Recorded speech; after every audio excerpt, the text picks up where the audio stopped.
Hello, ladies and gentlemen. Can you hear me? Can you see the whiteboard? Hello. Yes, we can hello, see yes. and hear and see. Okay, let's begin our lecture. Last time we dealt with the high school set theory, that is the theory of identities of various properties of our operations of intersection, union, complement, and now we want to make a next step. We will introduce ordered pairs and Cartesian product, which are needed in order to model such natural and vital mathematical concepts as function, ordering, and equivalence. So, what do we want? By the way, let's recall the planar coordinates. We know that in the plane, we can introduce coordinates. Say we can identify every point in the plane with a pair of two real numbers. Is it clear? Every planar point can be identified with a pair of its coordinates. And this way, the pair 0, 1 will stand for another point than the pair 1, 0 does. Is it clear? Yeah. But how can we model it in set theory? Clearly, this set equals this one. So in our sets themselves, we have no concept of ordering. There is no such thing as the first element of this set, the second element of this set. But how can we make one element first and another one second? In fact, there are many approaches to this problem. But the common thing for all of them is the following property. We want to introduce an ordered pair of two sets. This will be denoted by this symbol, A, B in parentheses, in round brackets. And we want the following property. We want that A, B, the pair of A, B, equals pair CD if and only if they are coordinate-wise equal. That is, their first coordinates are equal and their second coordinates are equal. Is this idea clear? Yeah. We want it.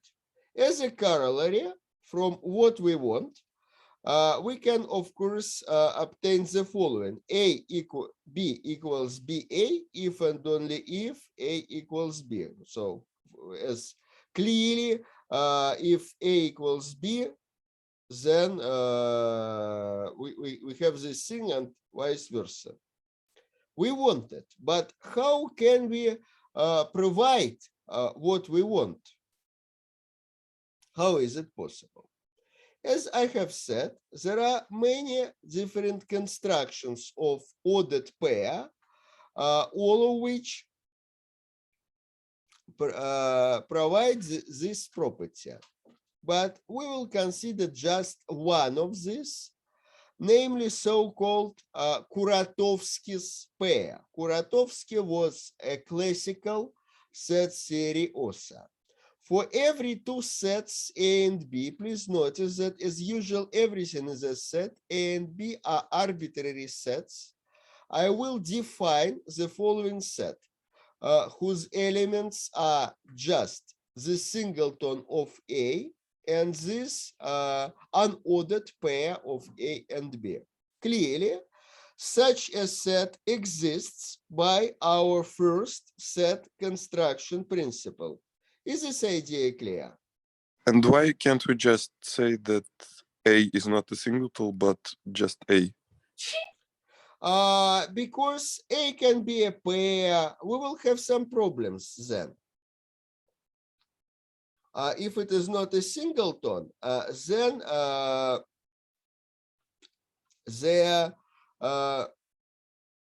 there will be some possibility to mix it with the second one.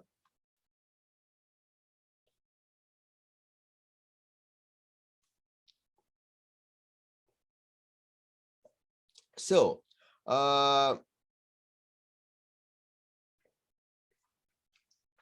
this is one of the most simple ways to guarantee our property, but it is no way unique. You can analyze your proposal and see whether this property holds. Of course, let me reiterate, it is possible to satisfy this property in some other way. This set is called the ordered pair, where the word ordered is usually omitted, the ordered pair of sets A and B. So we have the following theorem, which is called ordered pair equality criterion.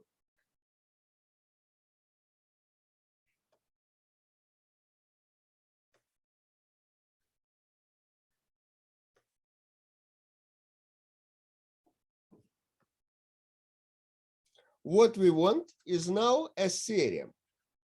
For every A, B, C, and D, these two pairs are equal if and only if they are equal coordinate-wise, that is A equals C and B equals D.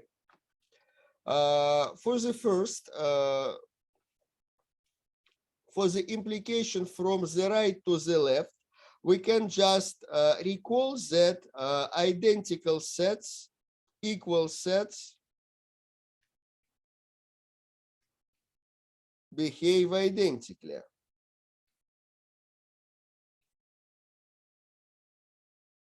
Equal sets behave identically. So if you know A pair B equals A pair B, then of course A pair B equals C D, because A and C are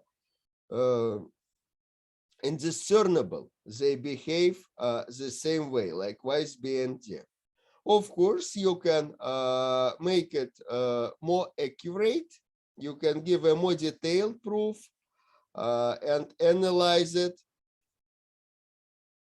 in the following manner. Say, if A equals C, then the singletons are equal and so on. But I don't want to continue this line because I think that it is quite clear for us up to this point that indeed equal sets behave identically. So for equal sets, all our constructions are exactly the same.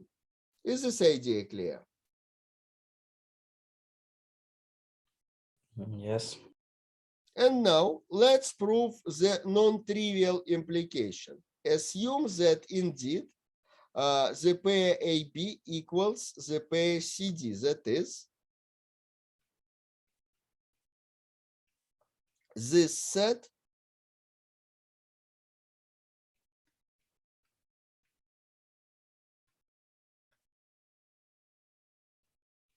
equals this one. What do I want? I want to prove that A equals C and B equals D. So let's move on. Do you agree that the singleton of A is an element of this set? Yeah. As they are equal, that means that this singleton is an element of this set as well. but this set has just two elements. So we have that the singleton of A equals the singleton of C, or the singleton of A equals this set. But in both cases, C is an element of the right-hand side. Is it clear?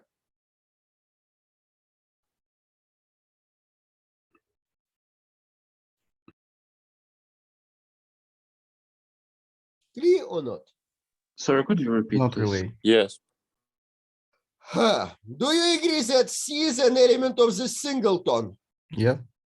C is an element of this set. Yeah. So in both cases, C is an element of the right-hand side. Yeah. The right-hand side is the thing to the right I understand. from Yeah, thank the you. equation sign. Mhm. But then, if these sets are equal, then of course C must be an element of the left-hand side as well. C must be an element of the left-hand side as well. So C is an element of this singleton. Do you agree?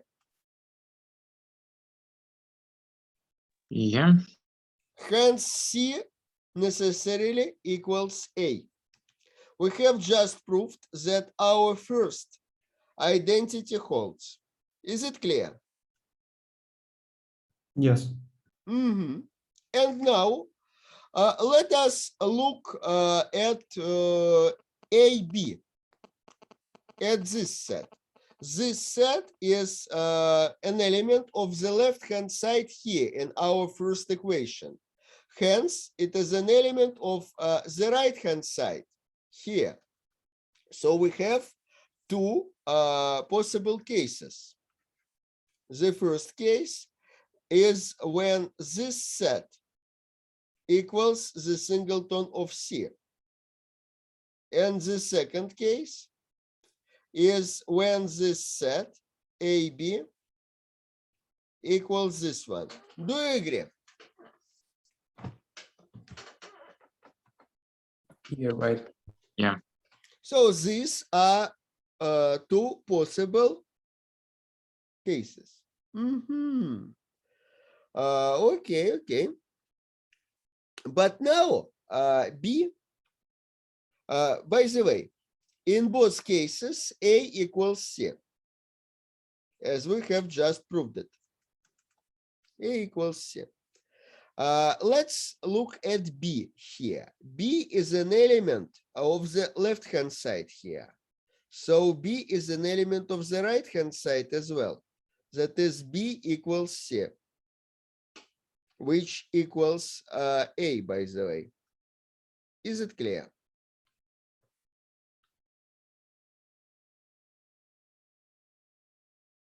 Yeah. But what is CD? You know, CD is an element of the right-hand side in our main equation. Hence, CD is an element of the left-hand side as well. CD is an element of the left-hand side as well. That is, CD is either the singleton of A or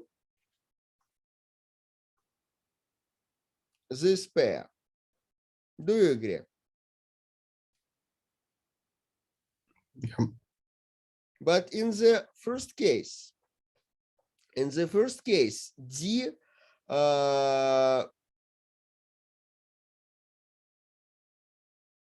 equals A,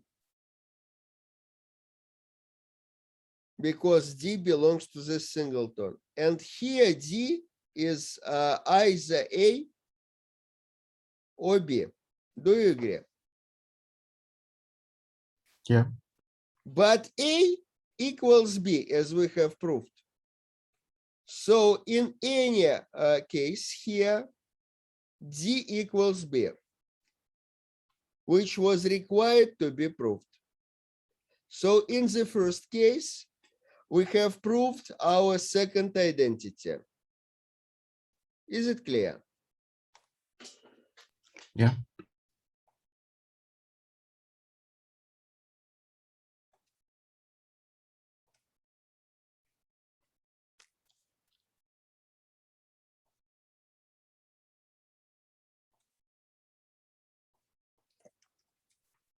Mhm. But what do we have in the second case? For the second case, AB equals CD. What can you say about D? D is an element of the right-hand side. So either D equals B, and we are done, or D equals A. Is it clear? Yeah. D equals A, but what is A? A is the same as C, so this way D equals A equals C. So what does it mean? That means that this equation, in this case, looks like this way: AB equals C. C, that is, equals the singleton of C because D equals C. Is it clear? Yes. But then B belongs to the singleton of C, that is B equals C. Yet we know that C equals A, which equals D. And again, B equals D. So in every possible case, we proved that B equals D. Is it clear? Yeah. Any questions, please? So we have considered all possible cases and proved that if these two sets are equal, then A equals C and B equals D. We have just proved our ordered pair equality criterion. Is it clear? Yeah. Yes. So we have what we want. And as a corollary, we see that A, B, this pair equals BA if and only if A equals B. Okay, and now let's make the following remark. First of all, how many elements does this pair have? How many elements do we have here? First of all, can this set be empty?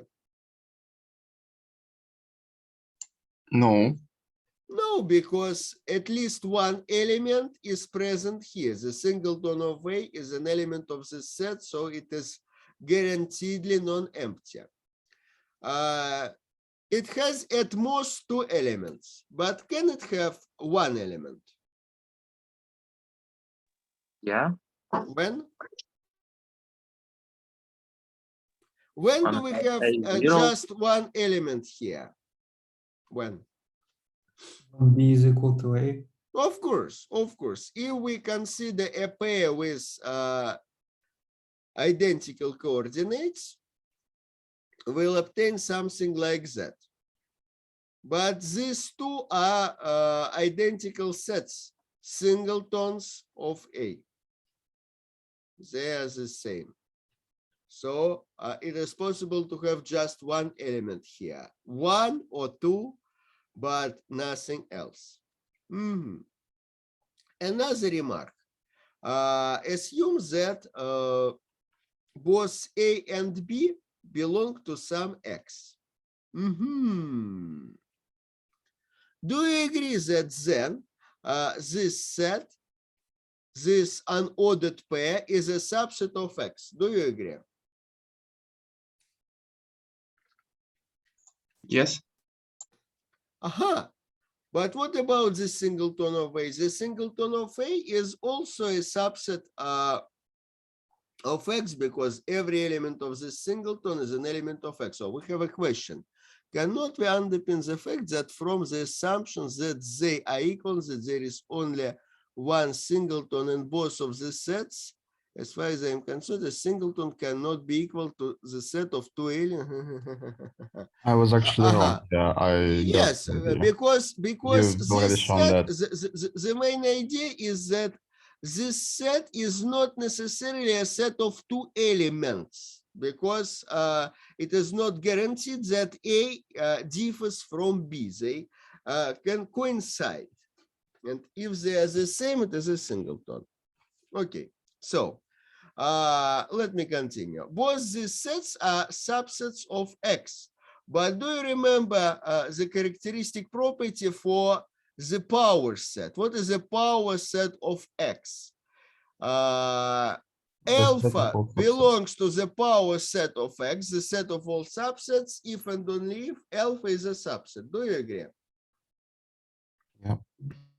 Hence, both these sets belong to, they are elements of P of X. Is it clear? They are subsets, hence Yes. elements of P of X. Aha! But now, if we group them together, we will obtain nothing else than a subset of P of X. Why? Because every element here in the left-hand side belongs to the right-hand side. So here we have a subset of P of X, a family of subsets. And of course, using the same principle, but taking this one for X, we see that this set is a subset of something, it is an element of P of that something. Is it clear? Do not be afraid of this symbol, P of X. It is quite clear what it is. It is a set of all families of subsets, and this one is just one such family. Is it clear?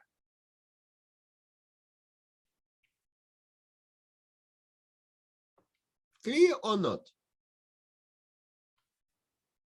Yes, just because it's written, Uh, and because we prove it that it's we belongs know to. that for every X, alpha is a subset of X, if and only if alpha is an element of P of X. So here we have that something is a subset of some X prime. So it is an element of P of that X prime. Yes. Just substitute. Aha. So that means that our pair always belongs to this set whenever both A and B belong to some X. Okay. And now we will give the following definition. We want to get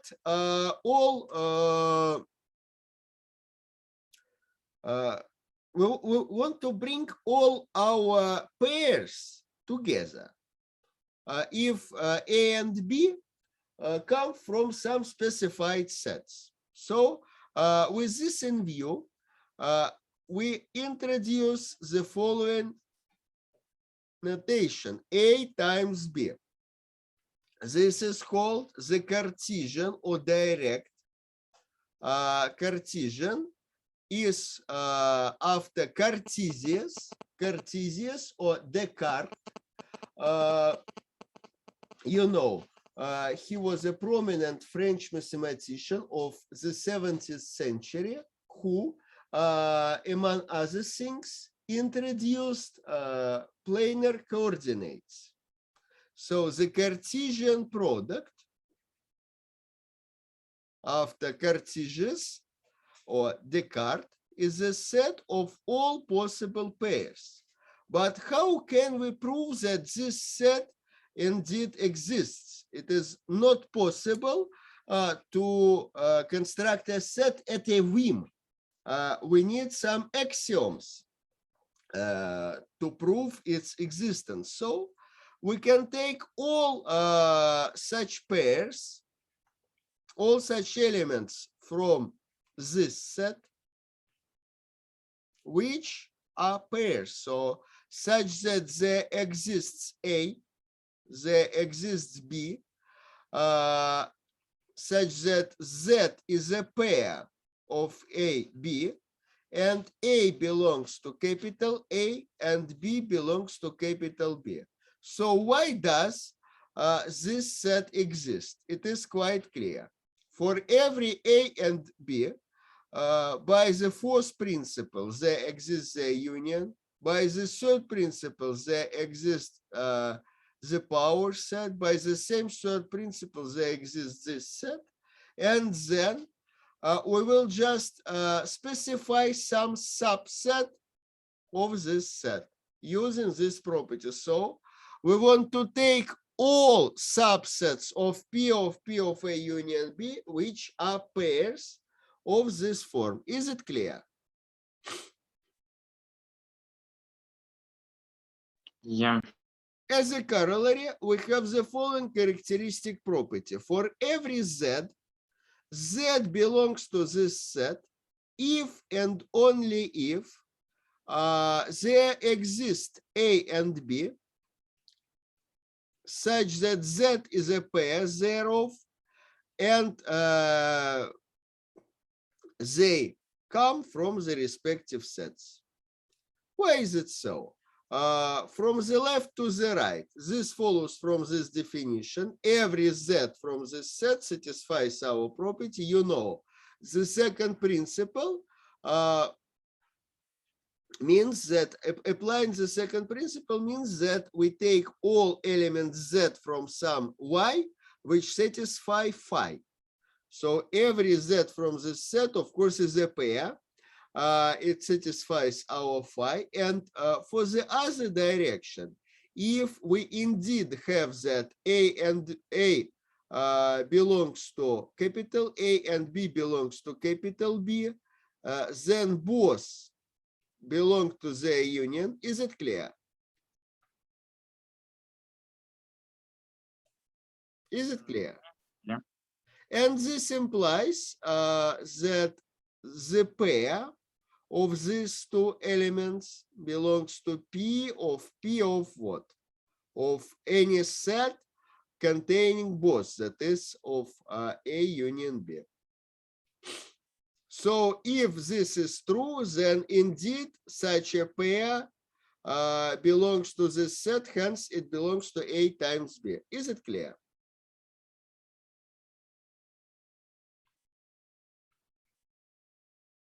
Yes. As an example, let's consider a product of two particular sets, say 0, 1, 2, and 2, 3.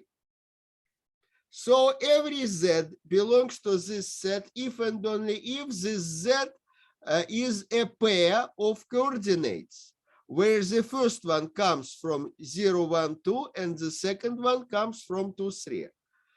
Which pairs do we have here? 0, 2, 0, 3, and we can continue. Of course, we can pair 0 with 2 and with 3. What else? 1, 2, 1, 3. and Pair 2. 1 with 2. 1, 2. What else? 1, 3. What else? And we just have 2. 2, 2. 2, No. 2. Okay, and 2, 3. 2, 3. Uh-huh. And don't we allow to write just 2 or no? No, of course not. You Mhm. know, the pair of two identical elements is the singleton of the singleton of its element. Okay. But I see. anyway, this notation is much more clear than this one. Mhm. It is a pair of two identical elements, like in the plane. Hopefully, you have no compulsion to write this pair 1, 1 in any other way. It is a point whose coordinates are identical, but this point is 100% okay. Is it clear? Yeah, I guess. So this is a pair of two identical elements. By the way, how many elements do we have here in formula? Let's count them. How many 6. do we have? 6. And how many elements do we have in the first set 3, and in the second 2. one? And interestingly, 3 multiplied by 2 equals 6. Is it a coincidence? No. No. Of course. Later we shall see that it is no coincidence, and there is a deep analogy between Cartesian product and simple numerical product. In fact, the Cartesian product is something more general. By the way, in view of this principle, we will use another more simplified notation for the Cartesian product. So simplified notation. As a simplified notation, we can use something like that. It is a set of all pairs of the form AB, where A comes from capital A and B comes from capital B. So it is a set of all such pairs. I hope it is quite clear. As I have said, Cartesian product is somewhat similar to numerical product. In particular, there is an analog of 0 here. You know, if you multiply any number by 0, you will obtain 0. Do we have something like 0 here? What do you think? Empty The empty set, of course. If you multiply any set by the empty set, you will obtain the empty set, whether you multiply it from the right or from the left. Let's prove it. Okay, what does it mean that Z belongs to this set? Using our characteristic properties, that means that there exists some A, there exists some B, such that A belongs to capital A, B belongs to the empty set, and Z is a pair AB. Do you agree? Yes. Yes. Yeah. But this is false for whatever B. Hence, the whole formula, this whole statement is false. So from the assumption that Z belongs to A times empty set, it follows falsity, it follows contradiction. That means that for every Z, this assumption must be false. This set is empty. It has no element. It is empty, but we know that there is just one empty set. Every 2 empty sets are equal. Is this idea clear? Could you explain it again, please? Assume that Z belongs to A times nothing. This implies contradiction. Is it clear? Yeah, isn't it? Apply this property. If Z belongs to A times something, then there exists A and B, and so that just substitute the empty set for capital B. Isn't it clear?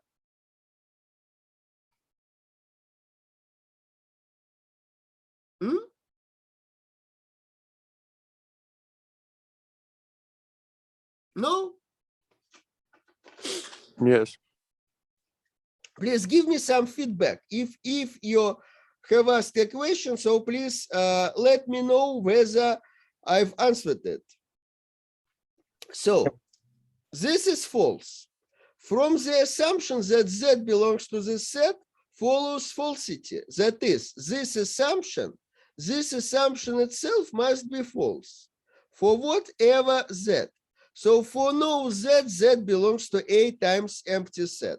Hence, this set has no element. It is empty. As every 2 empty sets are equal, we proved it.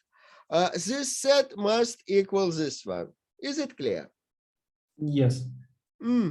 Okay. Another point. Probably you will see this trivial, but it is not that trivial. Assume that some pair xy belongs to A times B. Then X belongs to A and Y belongs to B. Why is it so? It is very useful in many circumstances. Let's prove it. We know that by our characteristic property, by this one, if something belongs to A times B, then there exists little a and there exists little b and so on. So as xy belongs to this set, then there exists A, there exists B, such that A belongs to capital A, B belongs to capital B, and our pair xy equals this pair. Is it clear? But if two pairs are equal, then from our criterion we know what? So then we have x is equal to A and y is equal to B. Sure. But then we see that A belongs to capital A and X equals A. We know that identical sets behave the same way. So then X belongs to capital A. And likewise, Y equals B, but B belongs to capital B. Hence, Y belongs to capital B. Is it clear? Yes. Yeah. It is not that trivial. It is very important for this fact that every pair, for every pair, its coordinates are uniquely determined. Its coordinates are uniquely determined. As an example, what if for sets of natural numbers, we define the following pointwise sum? What if we define something like that? The set of all sums where the first summand comes from capital A and the second summand comes from capital B. Say you know that 5 belongs to this sum. As 5 equals, say, 1 plus 4, it belongs to the following sum: 1, 7 plus 3, 4. Is it clear? Yes. But 5 is also 3 plus 2, while neither 3 belongs to this set, nor 2 belongs to this one. So if a sum belongs to A plus B, then it is not the case that the first summand necessarily belongs to A and the second one necessarily belongs to B. But for pairs, we have just such a situation because for every pair, its coordinates are uniquely determined. Is it clear?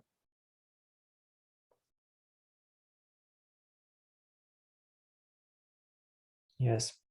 Let's memorize this fact. What's next? For numerical multiplication, we know that the product of n and m always equals m multiplied by n. And also n multiplied by the product of m and l equals n multiplied by m multiplied by l. Do we have such properties for Cartesian product? No. In general, we haven't, but we have some weaker properties of this kind, which we will consider later. But now, as an exercise, you can try to prove the following facts. There exists such A and B that their product doesn't equal the product of B and A. And also, there are such sets A, B, and C that the product of A and B times C doesn't equal the product of A times B and C. But nevertheless, one of these examples should be considered at your seminar class. Nevertheless, these two sets will always have the same number of elements. The same number of elements. We shall consider it later and prove this fact. Is this idea clear? They can be not equal, but they will have the same number of elements. Try it with these two sets. Is this idea clear? Yes. Yes. So in general, A times B times C is not the same as A times B times C. But what if I want to consider the product of three sets? How is it possible to do so?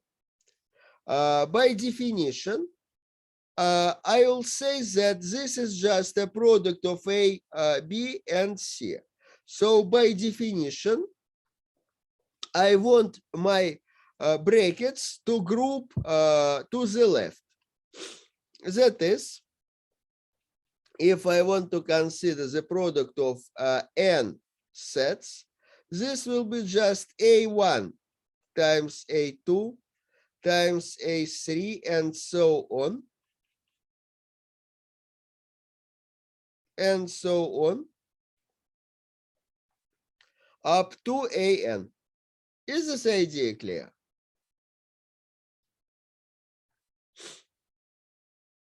Yes. Okay. But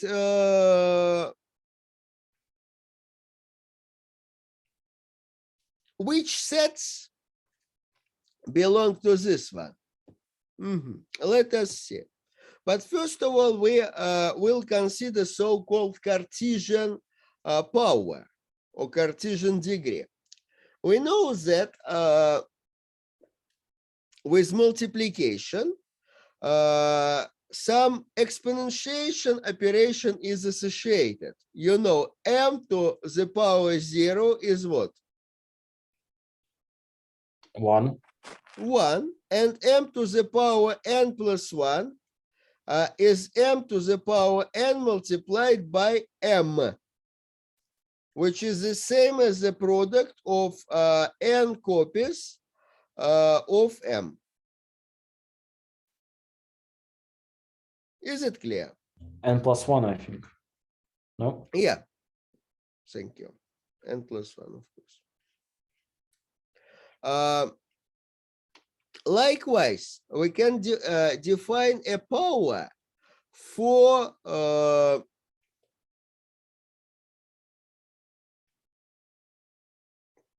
Cartesian product. This will be called Cartesian power. What is it? For every set A, we will define A to the power 0 as something. A to the power 1 will be what? A. Just A, yeah. And for if n is greater than or equal than 2, then A to the power n will be just the product of n copies of A. But what should we have here for 0? Maybe something like Empty set. Singleton of empty set. Yes, the singleton. We have a set of one element for the analogy with this one. We need a one element set, and in a sense, the singleton of the empty set is the simplest possible one-element set. Is this idea clear? Yes. Yes. Which elements belong to these powers? You know, this is the product of our sets, and the brackets are grouped to the left. It is left associative, as they say. It is left associative. For example, the set of reals squared is just the set of all pairs of real numbers, which is routinely identified with the plane. And likewise,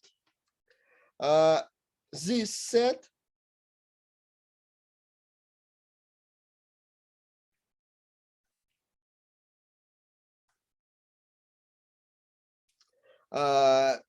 can be routinely identified with the set of points of space points.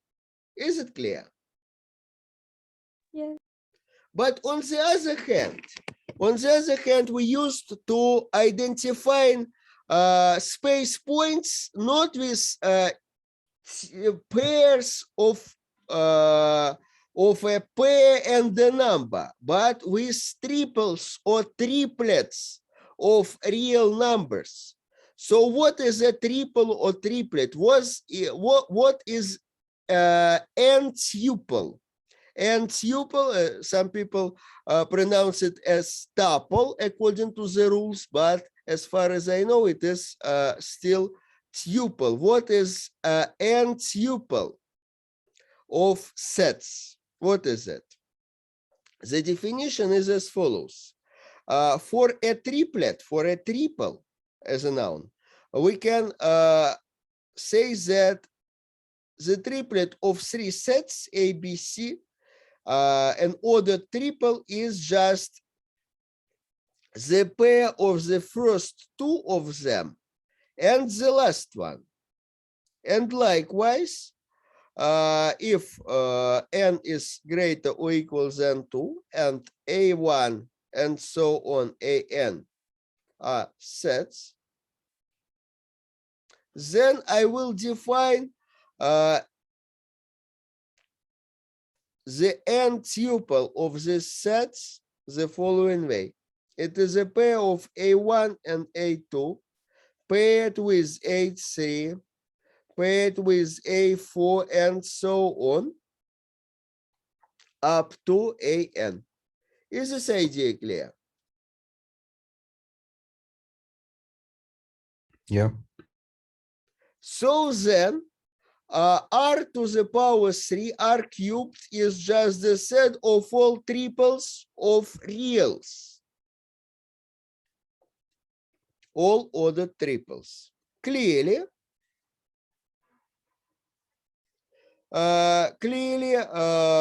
z belongs to a to the power n if and only if our z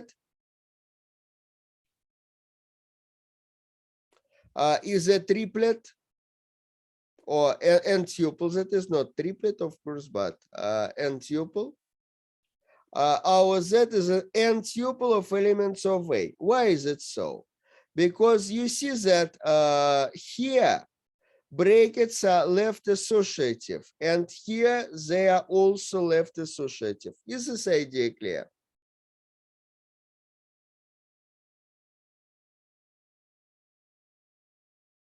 Yes, Yeah. I think. By the way, we can make the following remark. What is a tuple of length n plus 1? It is a pair of the tuple of length n of the first n coordinates and the last coordinate. Is it clear? Yes. Yeah.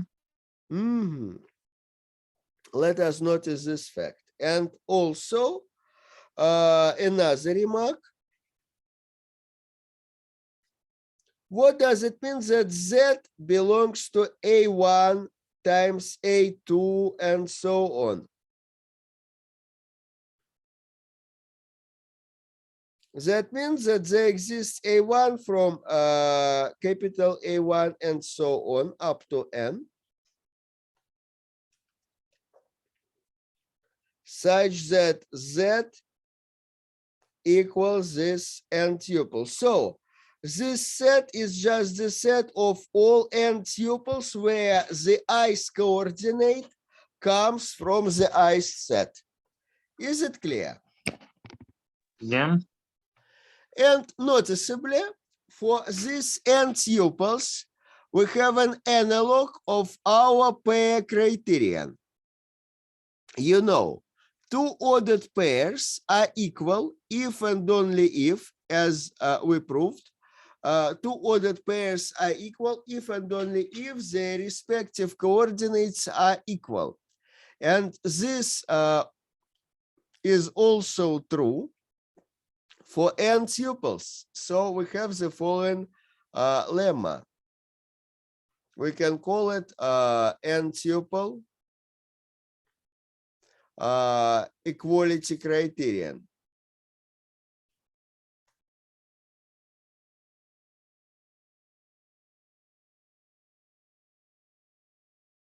N tuple equality criterion. For every sets A1 and so on AN, B1, Bn, these two tuples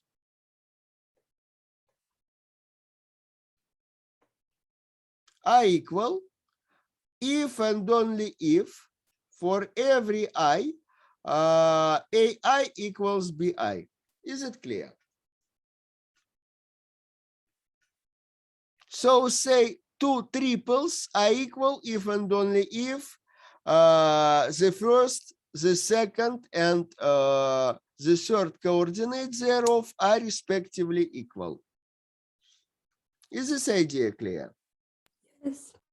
We can use induction in order to prove it. Of course, this holds for every n from 2. There is no such thing as a tuple of length 1, nor a tuple of length 0. So for 2, if n equals 2 for the base case, we can just apply our pair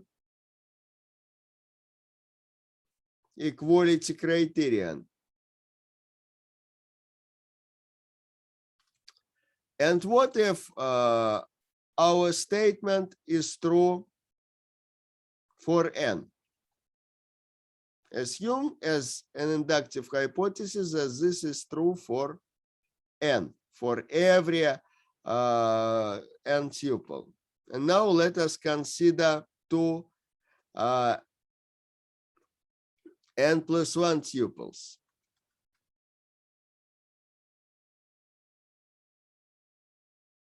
Assume that these two are equal. Assume that they are equal.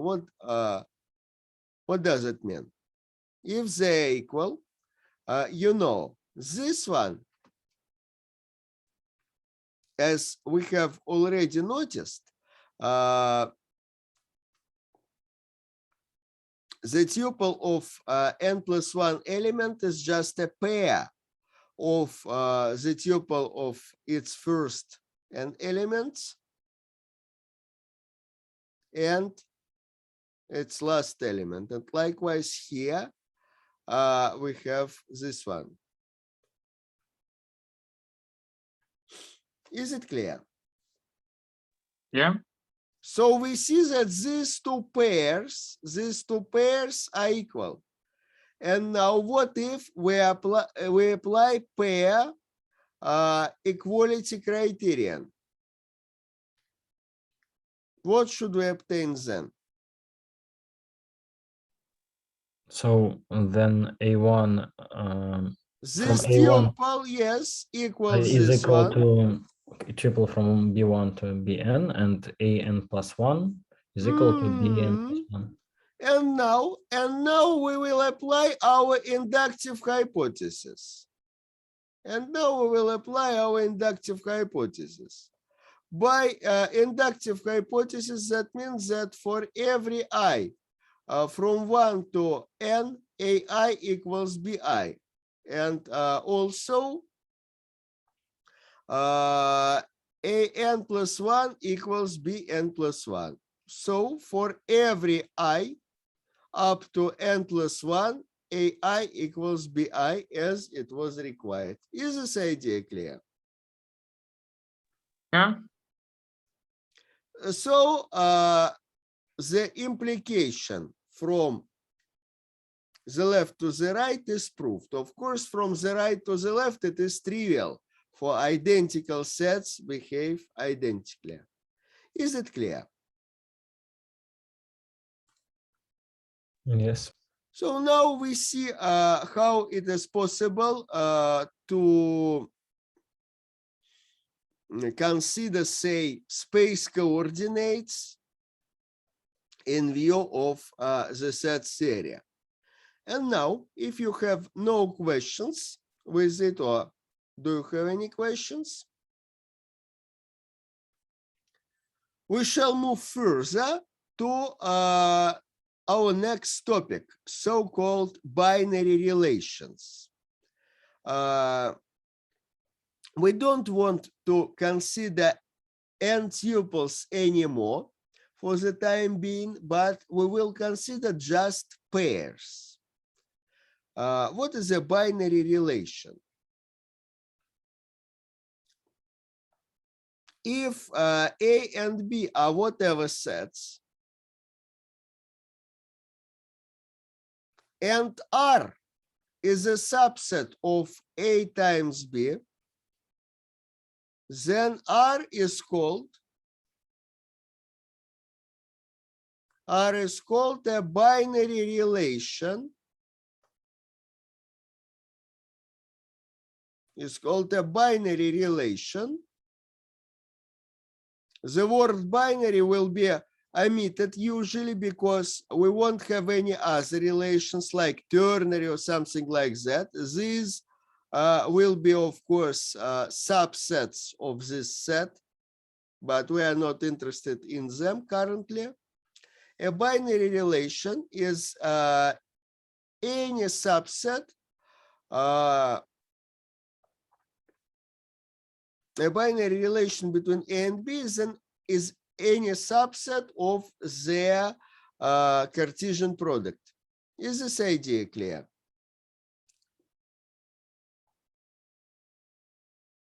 Yes. Yes.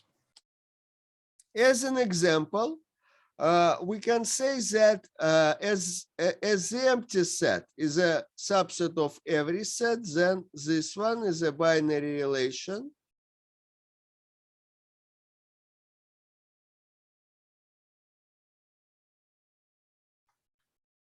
between A and B. And likewise, the Cartesian product itself is a binary relation.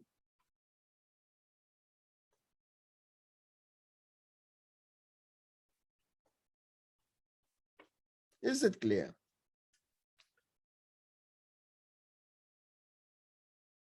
Yeah. By definition, let's define two more interesting sets. If R is a binary relation, or simply R is a subset of A times B, that is a binary relation between A and B, we can define two sets. The domain of R,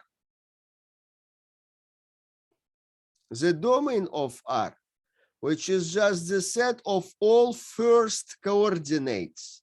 So it is the set of all such x from A, which are the first coordinates of some pair in R. Is it clear? Yeah. And likewise, we can define the set of second coordinates. It is all such y's from B, so that for some x, the pair XY belongs to R. So it is a set of all second coordinates. This is read as range, the range of R. So for every relation, we have its domain and its range. Clearly, the domain is a subset of A and the range is a subset of B if R is a binary relation between A and B. And now let us consider some particular example. Let's say AB 0, 1, 2 and B say 2, 3, 5. And now let us consider the following relation between A and B. 0, 2, 0, 3, 2, 3, 2, 2, 2, 3.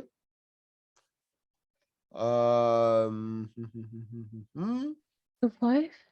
I don't want to use it. Say 1, 3. That's all. Clearly, it is a subset of A times B, hence is a binary relation between these two sets. Do you agree? Yes. We can depict this relation by a diagram. We can draw a diagram for every finite binary relation. What is a diagram? First of all, let's mark some points for every element of A union B. So we have 0, 1, 2, 3, 5. And now we will connect 2 points with an arrow if and only if there is a pair in our relation which has the first coordinate at the beginning of our arrow and the second coordinate at the ending of our arrow. So for 0, 2, we have such an arrow. For 0, 3, this arrow. What else? For 2, we have a loop. For 2 to 3, we have such an arrow. And for 1, 2, 3, this one. Is this idea clear? Yes. So this is a very natural way to depict a binary relation. This is quite useful when thinking about binary relations. And what is the domain of R? The domain is a set of the first coordinates. Which first coordinates do our pairs have? 0, 2, 1.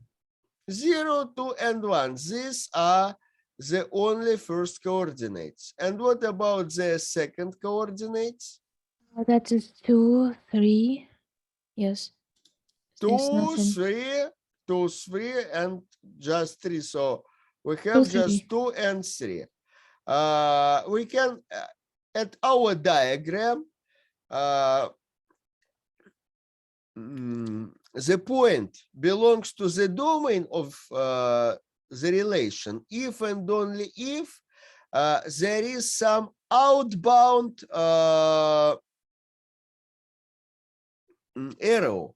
So here in the domain we have 0, as there are some arrows which go from 0, 2, and 1.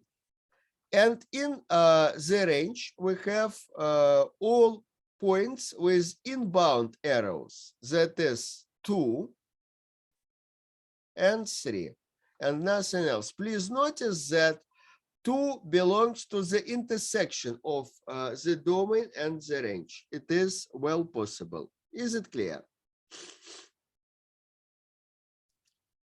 Yes. In fact, we have also infinite examples of binary relations. First of all, I'll say that R is a binary relation on a set, a binary relation not between, but on a set A, that would mean that R is a subset of A times A, of A times A. As an example, I can consider, say, the relation less than. Less than is, by definition, the set of all pairs of natural numbers, where the first coordinate is, less than the second one. Is this idea clear?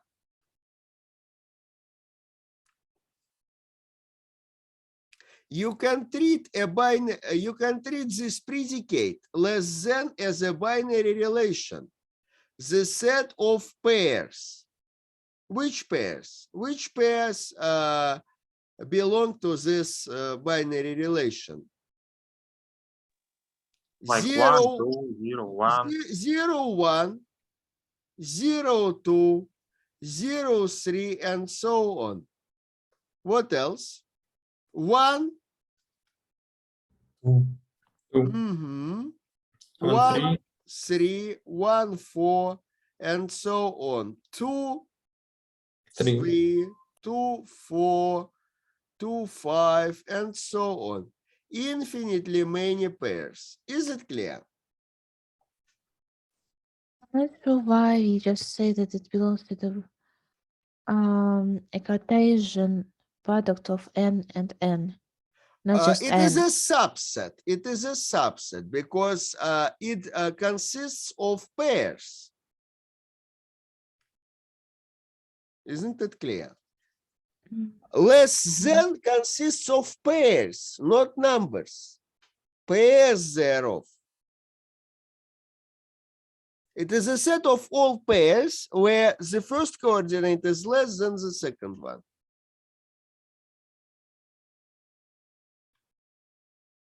By the way, what is the domain of this relation? Which numbers are less than something? Every number from All n. naturals are less than something. Which naturals are greater than something?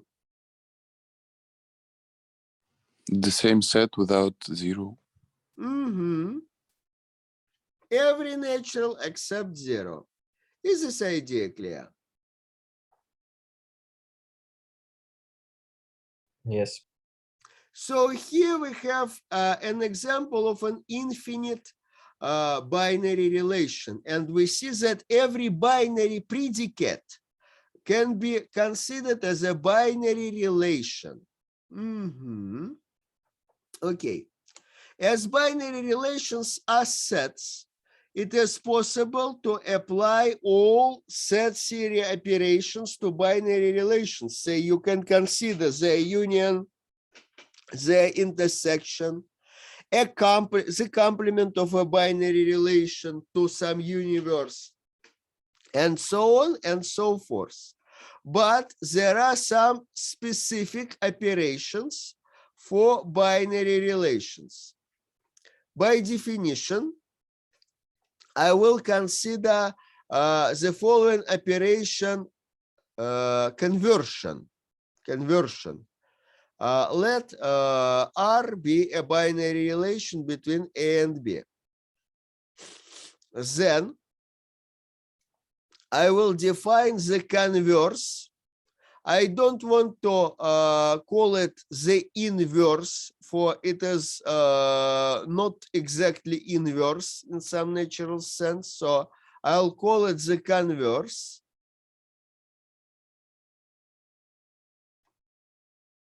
The converse of R is the set of all such pairs BA from the range of R times domain of R such that AB belongs to R. Or more formally, it is a set of all elements Z from the range times domain such that there exists A, there exists B, Z equals B, A and A, and pair AB, the pair AB belongs to R. Is this idea clear? Yes, and it is unique, as I suppose. It is, yes, it is of course unique. For if it is unique as every set defined by the second set existence principle is unique. Every such set consists of all such Z from this set which satisfy this property. Is it clear? Mhm. You know, I haven't mentioned it explicitly, but all of our 4 set specification principles, they define a set uniquely. Okay. You can check it. Okay. And what does it mean practically? What if we want to construct, say, the converse of this R? What is it? 2 0 3 0 2 2 0 0, 3 yeah, 1. yeah, 3 3 2 3 1 0, 2 2. This won't change. 3 2, and 3 1. Diagram wise, what should I have? We The should direction change to the direction of Yeah. I should change the direction of every arrow. So for the converse relation, I will change the direction of every arrow. Please notice that the loop won't change.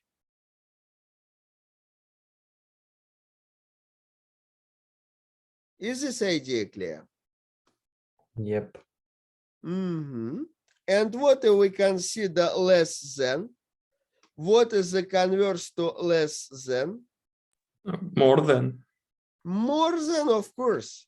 You know, A is less than B if and only if B is greater than A.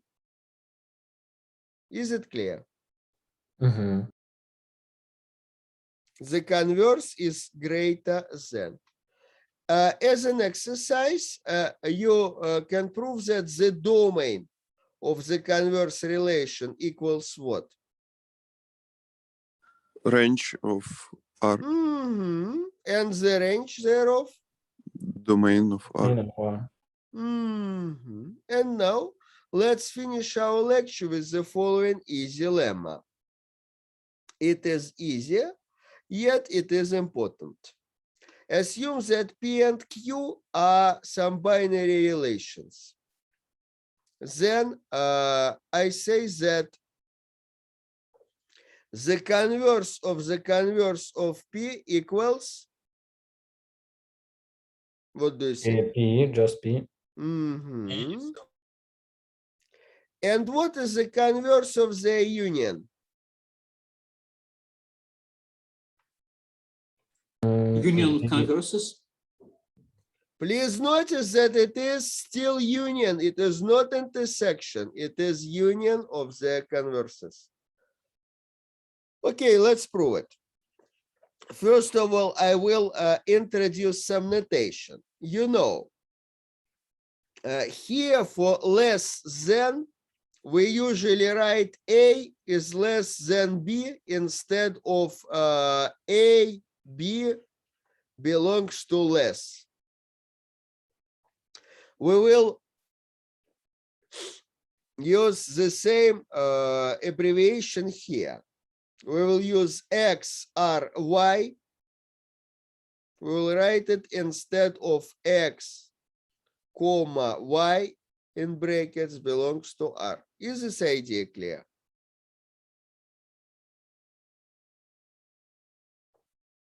This is just a notation. Is it clear? Yeah, quite. Now, let us prove our lemma. For the first one, I want to prove that these two sets are the same. They are the same. That means that they consist of the same elements. Of course, formally, I should consider an arbitrary z from the left-hand side and so on. But I already know that every pair, first of all, this set consists of pairs. And for every pair, its coordinates are uniquely determined. So I can write it down the following way. I can consider a pair from this set because first, every element from this set is a pair, and second, its coordinates are uniquely determined. So if it is a pair of A and B, it cannot be a pair of something else. Is it clear?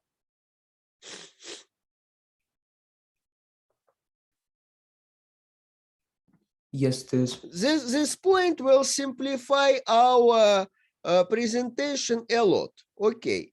This pair belongs to this relation if and only if BA belongs to the converse of P. Is it clear?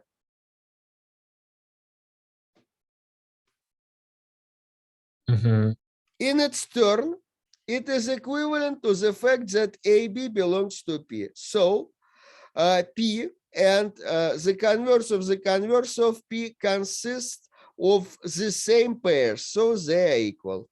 And likewise here. What does it mean that AB belongs to the converse of the union? That means that BA belongs to P union Q. That is either BP A, BA belongs to Q, to P, or BQA. Do you agree?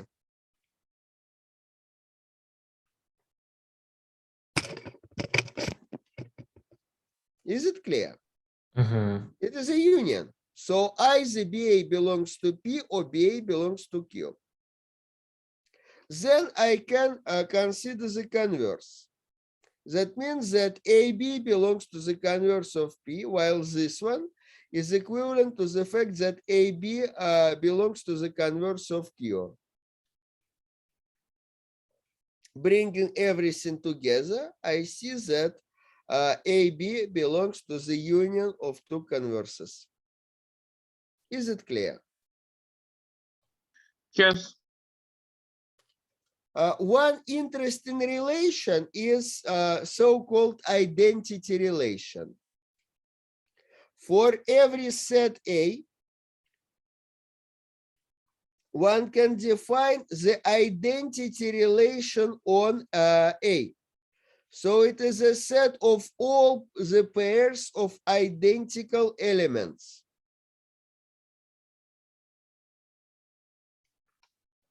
This is called the identity relation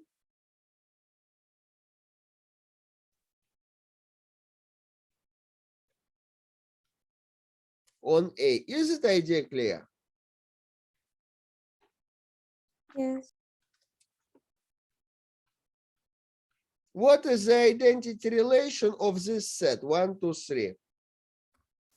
Name these pairs. 1, 1. 2, 3, 3. How many such pairs do we have? The As many same as elements.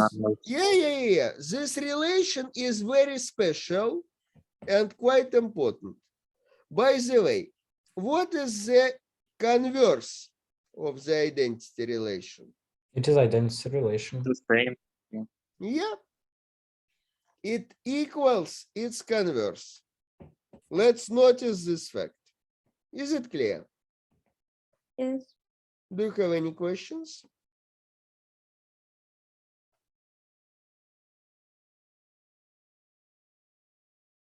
Was our today's lecture clear? Yes. Yes, it was. Yeah. Yeah, I Uh-huh. think more or less. I just Next need to time, think, yeah. next time we will continue doing our business with binary relations. We will introduce one more operation for them, so-called composition. It is somewhat less intuitive than conversion, but it is no less important. Composition and inversion will form a structure of so-called semi-group with inversion for our binary relations. So we will have some algebra of binary relations, and this algebra is very practical in many areas of mathematics when you deal with orders, when you deal with functions, in all these fields. Algebra of binary relations proves handy. Do you need the whiteboard copy? Yes. Yes, please. Yes, please.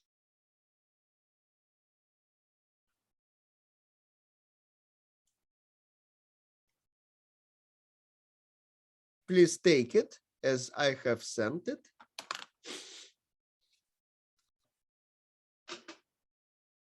Have you got it? Yes. Another chance to ask questions.